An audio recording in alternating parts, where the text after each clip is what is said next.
Buongiorno da Verda Nord-Est, che si trova a visitare un'azienda agricola in provincia di Verona specializzata nella produzione di uova biologiche. Accanto a me c'è il veterinario e consulente, il quale ci illustra alcuni aspetti di questo progetto di cui abbiamo parlato nella vostra sede. Questo è un allevamento biologico di galline ovaiole. La peculiarità degli allevamenti biologici è, come si può vedere, che gli animali hanno libero accesso a pascolo, a parchetti inerbiti. Gli animali hanno la possibilità di uscire tutti i giorni da quegli uscioli che vedete inseriti all'interno del capannone, e l'alimentazione è al 100% biologica, quindi il mangime che viene prodotto in azienda viene somministrato agli animali. E l'altra peculiarità interessante degli allevamenti biologici è che non vi è un programma luce particolarmente forzato, in quanto le galline devono avere per regolamento almeno 8 ore di buio consecutive per poter riposare. Roberto Morini, dopo la deposizione delle uova, qual è il processo che le porta poi all'iscattolamento?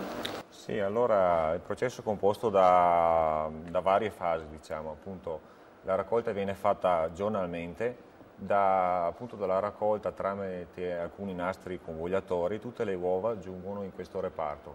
In questo reparto viene fatta una prima cernita manuale dove vengono tolte alcune impurezza, qualche uovo sporca, ecco, un lavoro un po' più di perfezionamento. Entrano poi in una seconda sala, cosiddetta sala di speratura, dove attraverso una forte luce si riescono a individuare eventuali danni a livello del guscio, cioè microinclinazioni dovute appunto magari a lesioni meccaniche, diciamo, del processo.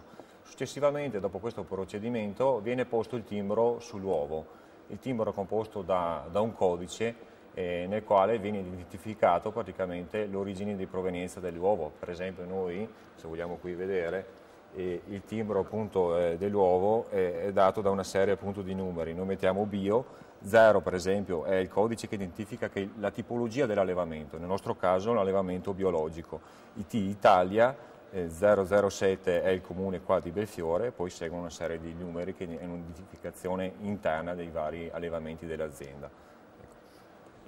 Successivamente, appunto, dopo la timbratura vengono suddivise le uova in vari calibri, dove alla fine viene tolto praticamente il calibro più piccolo e anche il calibro più grosso, e le uova centrali sono quelle che sono destinate al successivo confezionamento.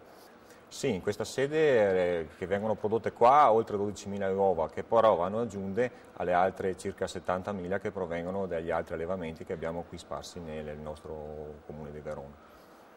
Ecco, adesso collegati a quelli che sono i responsabili di questo progetto che fa capo a Veneto Agricoltura, abbiamo con noi? Sono Valerio Bondesan del settore ricerca agraria. Ecco, mi può dire qualcosa se ci sono problemi, se sviluppi, prospettive, cose che sono interessanti per i consumatori?